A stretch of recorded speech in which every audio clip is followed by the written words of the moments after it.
Merci, bien bonjour à tous. Alors commençons. Je m'appelle Gilles Aliel et c'est un plaisir pour moi de vous faire partager les informations dont je dispose sur Dubaï. Et ce webinaire s'adresse essentiellement aux personnes qui vont se rendre à Dubaï ou qui y séjourneraient déjà et qui souhaitent se prémunir des risques à venir en adoptant quelques bons réflexes.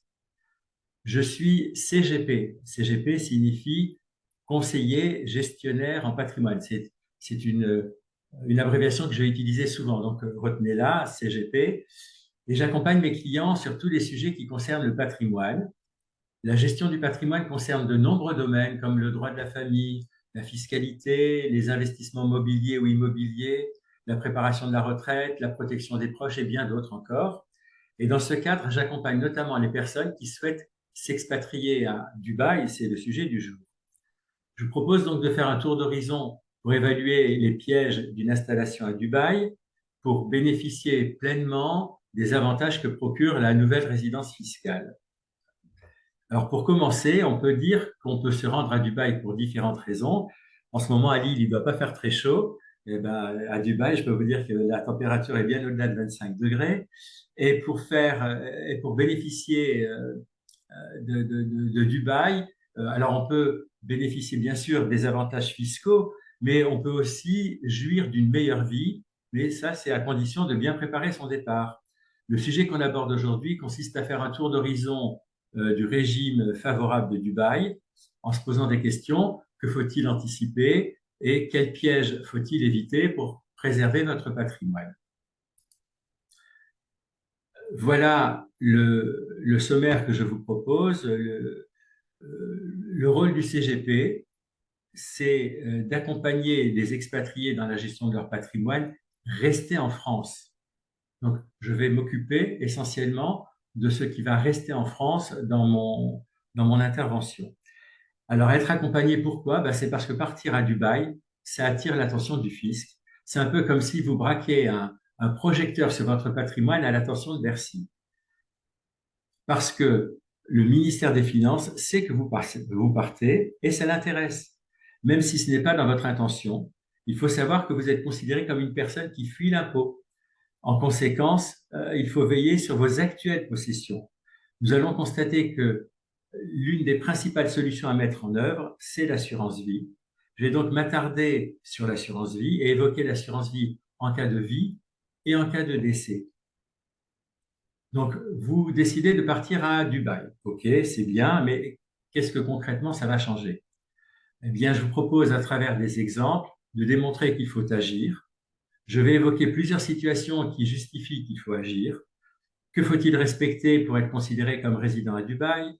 En quoi l'assurance vie luxembourgeoise serait un avantage? Et conclure sur ce qu'il faudrait retenir de ce webinaire. Voilà le programme que je propose pour la petite demi-heure qui vient. Plus que jamais, dans le contexte actuel de votre patrimoine, euh, il faut prendre soin du patrimoine et faut vraiment être à son chevet. Nous venons de connaître en Europe la plus forte hausse de taux d'intérêt en un laps de temps très court. L'inflation fait partie des raisons qui nécessitent de prendre de nouvelles dispositions. Le CGP peut vous guider dans le maquis fiscal et financier des nouvelles possibilités qui sont développées à cause de l'inflation. On a eu plusieurs années sans inflation. À présent, il faut changer le braquet. Donc, vous quittez la France, OK. Vous partez pour un pays où l'impôt est très faible, OK, soit. Mais si vos futurs revenus en tant qu'expatriés seront peu ou pas taxés, qu'adviendra-t-il du patrimoine que vous avez déjà constitué et que vous laissez en France? Parce que si vous ne modifiez rien, il continuera d'être taxé comme avant. Et la France n'est pas un pays dont la fiscalité est réduite. Elle n'est pas légère, la fiscalité ici. Voici une liste non exhaustive des questions qu'il faudrait se poser. Alors, c'est pas du Shakespeare, mais faut-il vendre ou ne pas vendre sa résidence principale en France quand on est parti pour un certain temps? Qu'en est-il de l'immobilier locatif? Qu'en est-il des loueurs meublés? Que faire de son PEA, plan d'épargne en action? Que faire de son PER, plan épargne retraite? Des livrets bancaires, des DAT, des contrats d'assurance vie, des contrats de capitalisation et ainsi de suite. Il existe encore bien d'autres catégories d'investissement. On peut penser au private equity, on peut penser aux fonds structurés, aux fonds datés, etc. Il y a vraiment beaucoup de choses à décider. Autre question à se poser, même si on ne s'expatrie pas, avez-vous modifié vos investissements pour tenir compte de l'arrivée de l'inflation? Pour commencer, il est utile de faire un bilan patrimonial. Si on compare notre situation à la visite chez un médecin, voilà, vous décidez d'aller voir un médecin et d'emblée, il vous prescrit des médicaments. Qu'est-ce que vous allez penser? Vous allez vous dire, mais il est fou ce médecin, il ne sait même pas de quoi je souffre et il me donne déjà un remède. C'est la même chose. Lorsqu'un patient il se rend chez un médecin et si le médecin ne fait pas des analyses et ne rédige pas un diagnostic avant de faire une prescription, il ne peut pas bien vous soigner. Eh bien, c'est la même chose pour un CGP. Il me paraît incontournable de faire un bilan pour définir un point de départ et ensuite de pouvoir décider des changements et des améliorations à mettre en place pour s'expatrier dans de bonnes conditions. Le CGP est comme le généraliste qui va vous accompagner auprès des différents spécialistes. Vous voyez qu'il y a les professions du chiffre, les experts comptables, il y en a un représentant parmi nous aujourd'hui, les notaires, les représentants du droit, les avocats, les notaires. Et le gestionnaire du patrimoine va agir un peu comme un chef d'orchestre et vous accompagner et accompagner les expatriés auprès de ces différents experts. Le CGP limite les risques de perdre de l'argent dans une mauvaise transaction ou un placement peu rentable. Et mon métier, il est réellement très gratifiant parce qu'on connaît le point de départ du patrimoine. Et on peut mesurer année après année l'enrichissement du patrimoine. Et c'est plaisant hein, quand mon client il se rend compte que d'une année sur l'autre, il a gagné des sous. Pour terminer, je voudrais évoquer avec vous l'assurance vie luxembourgeoise et les avantages qu'elle présente pour les expatriés. Voilà un peu ce que je vous propose. Alors, pour introduire notre sujet, il faut souhaiter qu'il y ait une convention entre deux pays parce que ça permet d'éviter une double imposition. Heureusement, il y en a une entre la France et les Émirats arabes unis. C'est une convention qui a été signée à Abu Dhabi le 19 juillet 1989. Donc, cette convention, elle a déjà 34 ans. Et elle évite de faire payer deux fois l'impôt, une fois dans le nouveau pays de résidence et une deuxième fois dans la France qu'on quitte. Sachez que l'an dernier, la lutte contre la fraude fiscale a rapporté 14,6 milliards d'euros et c'est en progression de plus de 8% par rapport à 2021. Alors, comment l'État procède-t-il?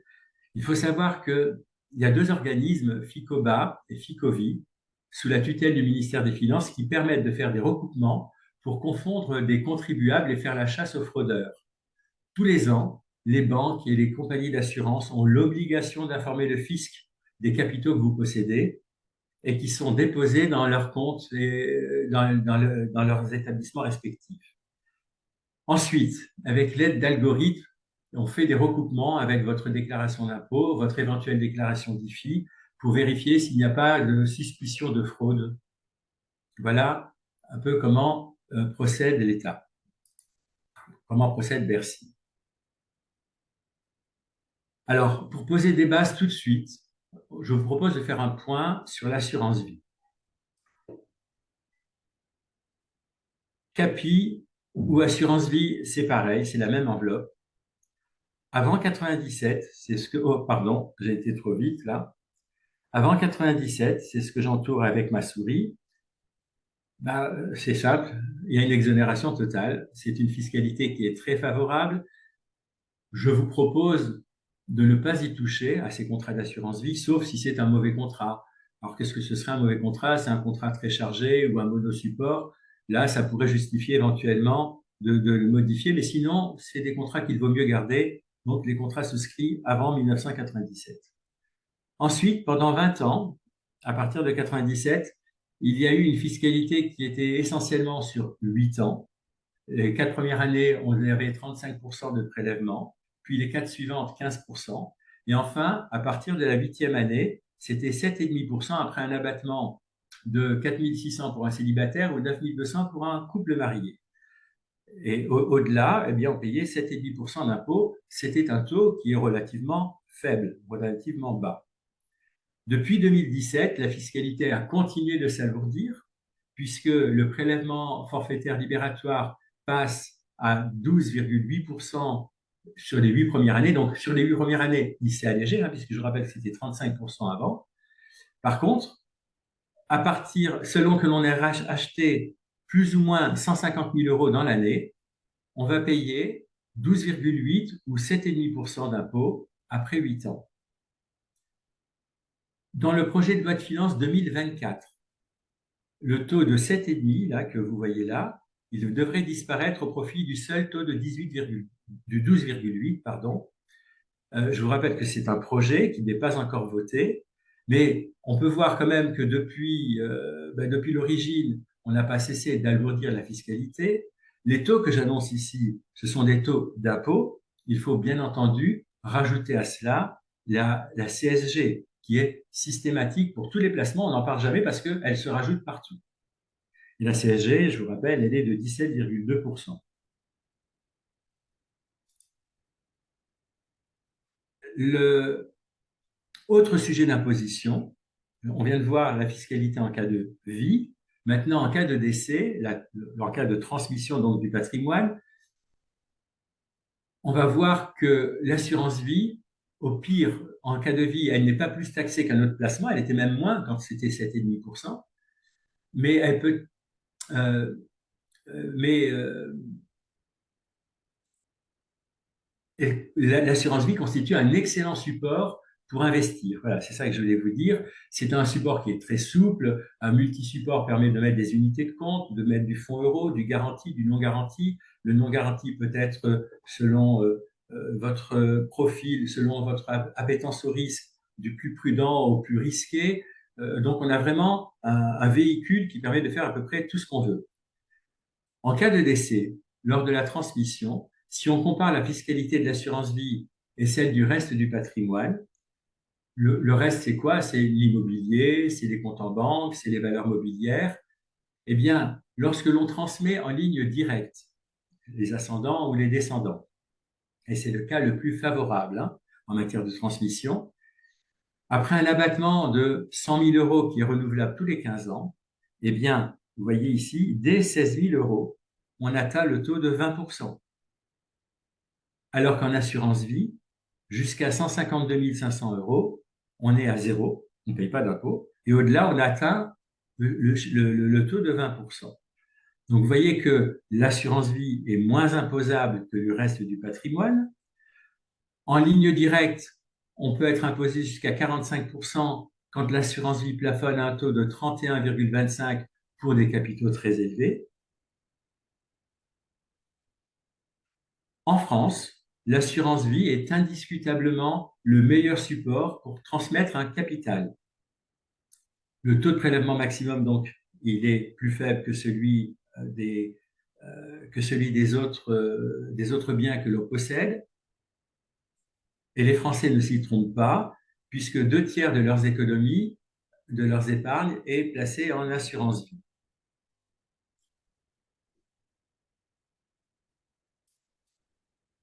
Voilà, donc on vient de voir que l'assurance vie est bien en cas de vie. C'est un véhicule souple, disponible, peu imposable, accessible.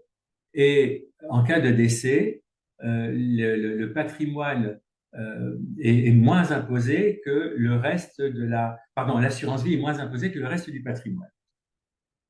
Alors, quelques mots quand même sur Dubaï, qui attire de plus en plus d'expatriés. On fait un tout petit peu d'histoire. Dubaï est fondé le 2 décembre 71 lors du départ des Britanniques. La Fédération des Émirats arabes unis est alors constituée de 7 Émirats, dominés par ceux d'Abu Dhabi et de Dubaï. La langue officielle est l'arabe, mais l'anglais est couramment utilisé dans le tourisme et le monde des affaires. La population de Dubaï compte 3,6 millions d'habitants en 2023 et la population des Émirats arabes unis, c'est 8,84 millions en 2021.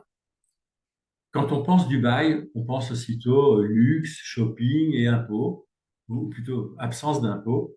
Les autorités font des efforts pour s'aligner sur les pratiques fiscales internationales et se conformer aux normes internationales. Et par exemple, pour illustrer ce que je dis, depuis 5 ans, il y a la création d'une petite TVA à 5%. Et autre chose, de nos jours, on peut transmettre son patrimoine selon des critères occidentaux à Dubaï pour les non-musulmans. Qu'est-ce que ça signifie? C'est-à-dire, on peut transmettre hors charia, ce qui n'était pas le cas jusqu'à présent. Alors, ils sont nombreux les avantages de vivre à Dubaï. Par exemple, le prix de l'essence, vous vous en doutez, c'est pas aussi cher qu'en Europe. Le taxi, les forfaits mobiles. Il n'y a pas de criminalité à Dubaï, ça change du climat qui règne en France, notamment actuellement.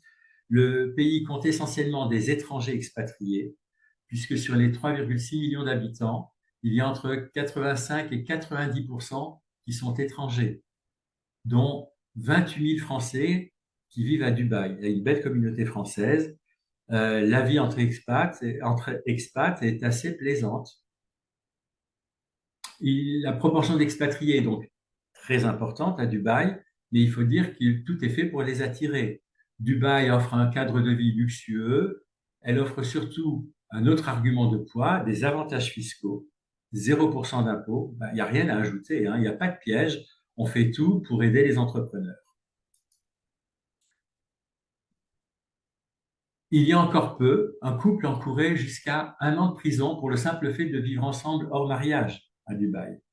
Dans la foulée, l'État assouplit également les règles sur l'alcool pour séduire les Occidentaux, mais ça reste l'Orient. Et puis, il y a le risque de change du dirham. C'est pourquoi conserver des capitaux en Europe reste une bonne stratégie. C'est là que je veux en venir. Et j'ai dit en Europe, mais ça ne veut pas dire forcément la France, qui, comme on vient de le voir, est très taxée. Le tourisme représente 30% du PIB de Dubaï. Pour séduire les voyageurs, la démesure est presque de rigueur. Alors j'ai vu des choses invraisemblables, hein. Euh, il y a d'incroyables prestations. Il y a des taxis hélicoptères pour voitures, des îles artificielles, du ski indoor dans des centres commerciaux, des eaux pour pingouins malgré la température, des soins pour visage à l'or 24 carats. On peut rouler en Batmobile. Voilà, je ne vais pas tout lister parce qu'il y en a des centaines. Dubaï compte le seul hôtel 7 étoiles au monde. C'est pourquoi de très nombreux influenceurs s'installent à Dubaï. C'est sûr, le zéro impôt, ça attire. Alors, vous vous rappelez le taux des droits appliqués en France jusqu'à 45% en ligne directe. Et ça, c'est le cas le plus favorable. C'est même 55% pour une fratrie, entre frères et sœurs, et jusqu'à 60% à partir du troisième degré de parenté, ou s'il n'y a pas de lien de parenté. Les droits de succession en France, c'est un impôt confiscatoire. La France est championne des droits de succession. Ce sont les plus élevés d'Europe et probablement même les plus élevés au monde. Autre aspect des droits de transmission en France, non seulement l'impôt sur la succession est lourd, mais en plus, on ne peut pas transmettre à qui on veut. On est enfermé dans nos carcans. On ne sait pas qu'ailleurs, on raisonne différemment. On ne peut pas éviter la transmission du patrimoine aux enfants en France. Et ce qui pose d'ailleurs des problèmes en cas de remariage. À Dubaï, il est possible de céder son patrimoine hors filiation directe. Vos enfants ne sont pas nécessairement vos héritiers. On fait comme on veut. Ça peut être vos enfants, mais ça peut être votre compagnon ou votre compagne, marié ou non. Ça peut être votre maîtresse, votre concierge ou qui vous voulez. Dans ce cas, lorsqu'on possède des actifs aux Émirats arabes unis, aussi bien un bien immobilier que des actions dans une société, ou tout simplement lorsque l'on est résident aux Émirats arabes unis, il est fortement recommandé de faire un testament et de le faire enregistrer auprès des autorités légales, auprès des autorités locales, pardon. Les banques de Dubaï sont sûres, mais je pose la question, pour autant faut-il laisser tout son argent dans les banques à Dubaï? Voilà, je pose pour l'instant la question, on y répond dans un instant. L'impôt sur le revenu, on a dit, c'est zéro. Que dire de plus, hein, on cite par exemple souvent le Portugal qui est présenté comme un Eldorado fiscal, mais il fait office de mastodonte fiscal comparé à Dubaï et son zéro impôt pour les particuliers et on va le voir presque aussi pour les entreprises. Pour autant, Dubaï n'est pas un paradis fiscal et la cité-État n'apparaît dans aucune liste noire et c'est un avantage. Dubaï doit rendre compte à la France pour ce qui est des résidents français, d'où la nécessité de devenir résident de Dubaï pour ne plus avoir à rendre compte au fisc français et d'être conseillé pour échapper au regard du fisc. Il y a une différence entre les paradis fiscaux et Dubaï, c'est que contrairement à Panama, aux îles Caïmans, aux îles Fidji, il faudra obligatoirement, c'est ça la principale différence, s'installer physiquement là-bas. La définition d'un paradis fiscal, c'est premièrement, l'impôt est insignifiant, voire inexistant. Deuxièmement, l'absence de transparence sur le régime fiscal. Et troisièmement, la législation empêche l'échange d'informations avec les administrations étrangères. Il n'en est rien concernant Dubaï. Pour devenir résident à Dubaï et ne plus payer d'impôts, il faut soit être embauché dans une société localisée aux Émirats arabes unis, ou encore monter sa propre société, mais dans les deux cas, il faudra s'installer physiquement à Dubaï. Comme je le disais aujourd'hui, de nombreux Français posent leurs valises à Dubaï parce que la nouvelle législation fait de réels efforts pour une population occidentale qui leur permettent de trouver leur repère. Je vous l'ai dit, 85 à 90% de la population est étrangère et c'est plutôt malin. Depuis le 1er février 2023, donc c'est récent, la charia n'est plus obligatoire pour les non-musulmans, mais il faut prendre des précautions et notamment rédiger un testament. Voilà, je vous le répète, c'est une précaution nécessaire. Deux mots sur l'IS. Il est en vigueur depuis le 1er juin 2023, donc c'est tout récent, et il sera versé par les entreprises. Il est léger, il est de 9%, au-delà d'une franchise sans impôt d'environ 95 000 euros de bénéfices. Donc une petite PME ne paye pas d'IS. Mais il faut aussi retenir que l'entreprise est désormais recensée, immatriculée et déclare ses résultats, les résultats de son activité. Quelque part, elle entre désormais dans le collimateur de l'administration des Émirats. Si on récapitule les avantages, ils sont considérables. Pas de contrôle d'échange, monnaie entièrement convertible, pas d'inflation ou quasiment pas. Pour les lister, pas d'IR, peu d'IS, pas d'IFI, impôt sur la fortune immobilière, pas d'ISF, pas de contrôle d'échange, presque pas d'inflation, une législation du travail libérale, une énergie bon marché. Que demander de plus? Depuis la guerre en Ukraine, les prix de l'immobilier ont fortement augmenté.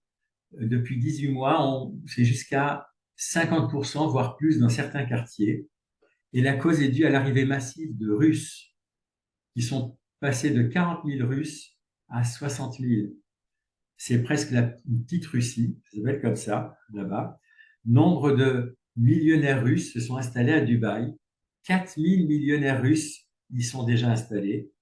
Avant, ils allaient à New York, à Londres ou à Hong Kong, mais ils ne sont plus les bienvenus. Autre chose, par exemple, l'Inde règle à présent son pétrole en dirhams émiriens. Le petit émirat est devenu une place de salut pour les oligarques russes. Les pauvres Russes ne vont pas à Dubaï, hein, ils vont en Arménie ou en Géorgie. Dubaï attire les capitaux et les riches. Et Dubaï fait fi des sanctions américaines. Dubaï se porte très bien.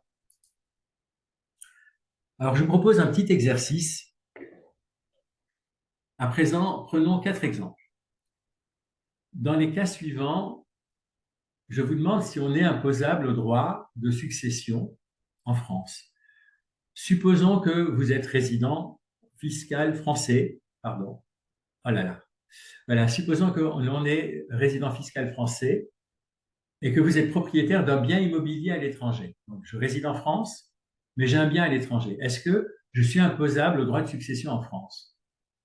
Je laisse réfléchir un petit peu. Eh bien non, je paye, mais enfin plutôt oui, je paye mes droits de succession en France dans ce cas. Quand bien même mon bien est situé à l'étranger, je vais payer les droits de succession en France. Deuxième cas, je suis toujours résident fiscal français, mais j'ai des comptes en banque à l'étranger. Est-ce que je continue d'intéresser le fisc français? Réponse, oui, on continue d'appliquer les droits de succession français, même si les comptes sont à l'étranger. Troisième exemple, cette fois, je suis résident à l'étranger et je suis propriétaire d'un bien immobilier situé en France. Là encore, application des droits de succession français. Dernier exemple, je suis résident fiscal étranger, mais j'ai des comptes en banque en France. Là encore, je paye des droits de succession en France. Il faut vraiment prendre des mesures pour ne pas diluer, voire perdre les avantages que procure la résidence à Dubaï. L'immobilier, l'assurance vie, des arbitrages sont nécessaires, voire indispensables. Vous l'avez vu, on continue d'intéresser le fisc français, même si j'habite à l'étranger ou même si mes biens sont à l'étranger. Vous l'avez compris, pendant la période où vous êtes résident aux Émirats arabes unis, il est préférable de transférer son patrimoine hors de France. Quelques exemples, si vous n'êtes pas convaincu. Conserver sa résidence en France, c'est prendre le risque de rester imposé en France. Les locations immobilières situées en France restent imposées sur leur lieu de situation, c'est-à-dire en France. L'IFI continue de s'appliquer sur les biens situés en France et il va même augmenter parce que votre logement ne représente plus votre résidence principale et il perd l'abattement de 30%. Gilles, justement, je voudrais t'arrêter parce qu'il y a une question de Alex qui demande, doit-on vendre sa résidence principale avant d'aller à Dubaï ou peut-on la conserver comme logement non loué? Donc, en fait, ce que tu viens de dire, l'exemple que tu viens de citer, est la réponse à la question d'Alex. C'est bien ça. Tout à fait. Tout à D'accord. fait. Si je garde ma résidence principale en France, je continue, si je suis imposable à l'IFI, de payer l'IFI. Comme ça n'est plus ma résidence principale, puisque j'habite à l'étranger, ça devient ma résidence secondaire.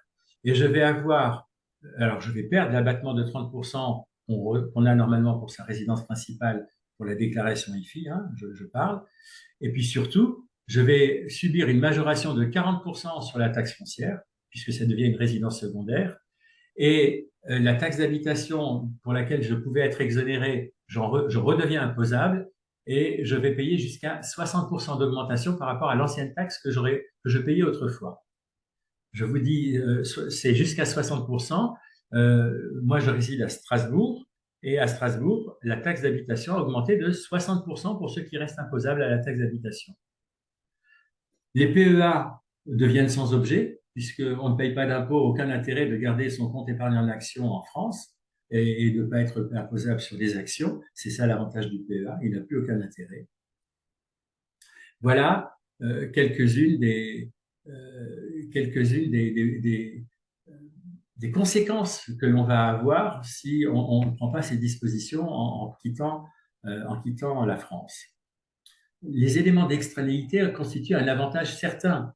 Encore faut-il en profiter et faire le nécessaire pour en profiter.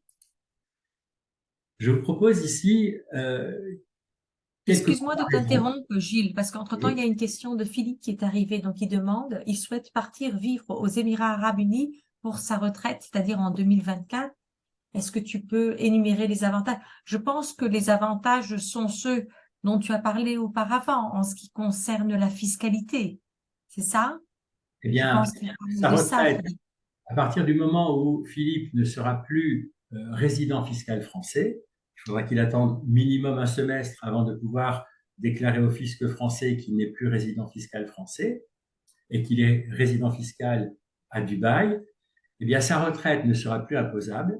Il ne payera plus, il restera, s'il a cotisé plus de 15 ans à la sécurité sociale, il gardera sa carte vitale, hein, mais à condition d'avoir été au moins salarié pendant 15 ans en France, hein, et d'avoir cotisé pendant minimum 15 ans, sinon il ne l'aurait plus. Il peut toujours avoir la Caisse des Français à l'étranger, la CFE, pour continuer d'avoir le régime social, français. eh ben, il pourra vivre heureux avec sa retraite majorée, puisqu'on ne paiera plus la CSG sur sa retraite à Dubaï. Voilà. Et s'il fait des affaires à Dubaï et qu'il crée une entreprise, je ne sais pas à quel âge a Philippe, mais il est peut-être encore en âge de créer quelque chose, et il bénéficiera du régime des sociétés à Dubaï avec un impôt très léger, voire inexistant, jusqu'à 95 000 euros de bénéfices. D'accord? Ok. Quelques comparaisons avec ce tableau. Dubaï ne démérite pas, mais là, je voudrais vous parler du Luxembourg. Le Luxembourg, vous voyez ici les trois agences de notation, Fitch, Standard & Poor's et Moody's. À chaque fois, vous voyez ici cette ligne, c'est la France qui est notée. La deuxième ligne, c'est le Luxembourg. La troisième, c'est Dubaï.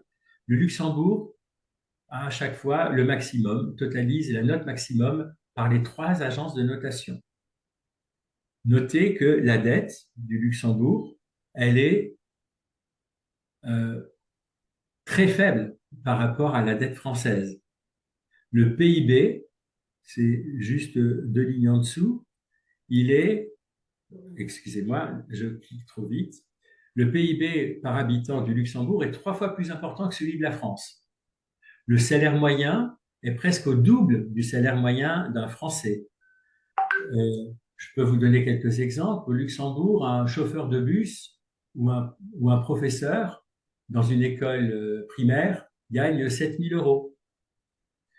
L'année dernière, le Luxembourg a collecté trop d'impôts et a restitué, en fonction de l'impôt qui a été collecté, a restitué de l'argent aux contribuables luxembourgeois.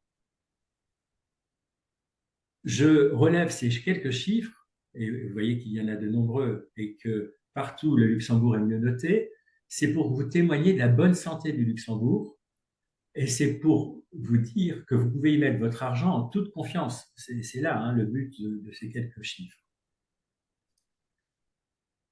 On a vu que Dubaï n'est pas un paradis fiscal, notamment parce qu'il est nécessaire de s'y installer physiquement. La règle est toutefois simple. Pour y résider, il faut y séjourner plus de 183 jours par an. Voilà, c'est tout. C'est aussi bête que ça. Donc, je ne vais pas développer ici les conditions de l'article 4B du Code général des impôts. Par exemple, mais ça compliquerait les choses et ce n'est pas le but de cette présentation, si je tire plus de 50% de mes revenus avec une société qui est domiciliée en France, même si je réside plus d'un semestre à l'étranger, je serai imposable en France parce que je tire l'essentiel de mes revenus en France. Mais si je suis par exemple salarié et que je m'expatrie à Dubaï et que je vis à Dubaï, eh bien, mes revenus sont tirés de mon travail à l'étranger et ça ne concernera plus la France. On vient de voir que le Luxembourg possède une solide économie. Cette bonne santé est due notamment aux performances de son pôle financier. Ce succès est dû à ses mérites et aux moyens mis en place. Les assurances luxembourgeoises sont sécurisées par ce que l'on appelle le triangle de sécurité de l'assurance vie luxembourgeoise. Alors, il est caractérisé par une très grande sécurité et une transparence vis-à-vis du souscripteur. Les contrats d'assurance vie luxembourgeois sont soumis à la réglementation du Grand-Duché. Et ça, c'est unique en Europe. Je vous dois quelques explications. La réglementation luxembourgeoise impose la signature d'une convention tripartite de la part de l'assuré entre la banque dépositaire, la compagnie d'assurance et l'autorité de contrôle des assurances au Luxembourg, qu'on appelle le commissariat aux assurances, d'où ce terme, le triangle de sécurité. C'est le principal avantage qui consiste en ce que l'argent déposé sur un contrat d'assurance vie n'est pas physiquement chez l'assureur, mais dans une banque dépositaire. Donc même dans l'hypothèse peu probable que l'assureur viendrait à faire faillite, l'argent de l'assuré est protégé puisqu'il n'est pas chez l'assureur. Le contrat d'assurance vie luxembourgeois est le contrat le plus sécurisant d'Europe, même plus que la Suisse. Cette répartition garantit les avoirs du souscripteur. Et à cela, non content de tout ce que je viens d'énumérer, il va s'ajouter ce qu'on appelle le super privilège qui assure aux bénéficiaires un privilège de premier rang.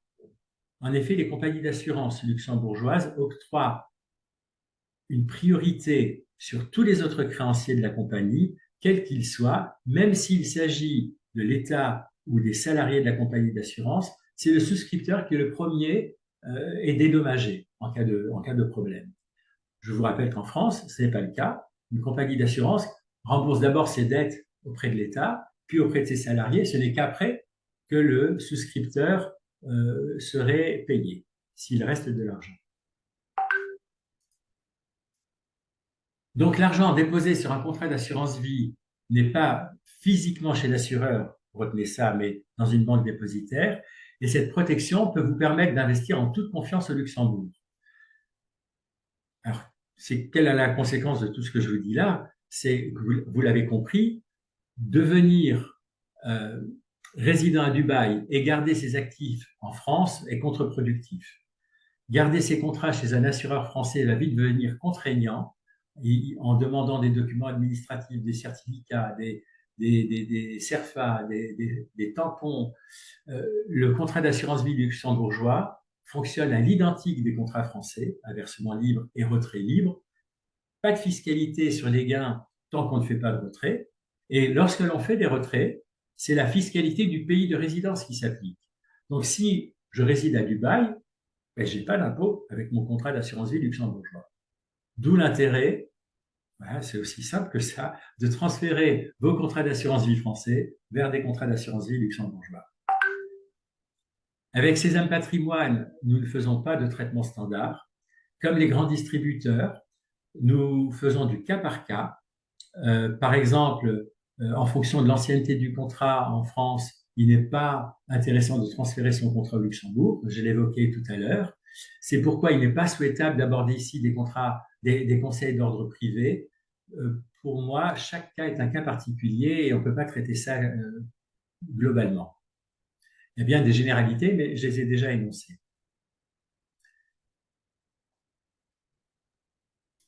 Une des raisons pour lesquelles il n'est pas souhaitable de déposer tout son argent dans des banques à Dubaï, c'est le risque de change.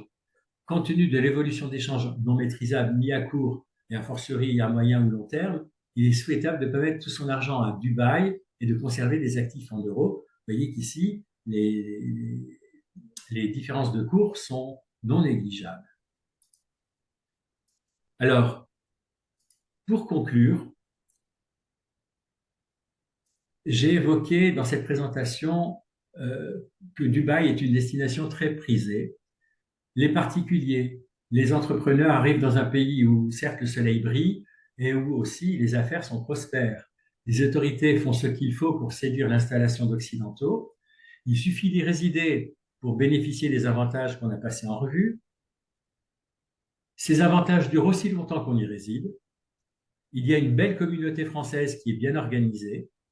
Concernant votre patrimoine, le contrat d'assurance vie français n'est pas adapté à la situation d'un expatrié. Il ne permet pas de jouir des avantages que procure la résidence à Dubaï. Le Luxembourg, par contre, est une destination idéale pour vos capitaux. D'ailleurs, même si vous ne partez pas.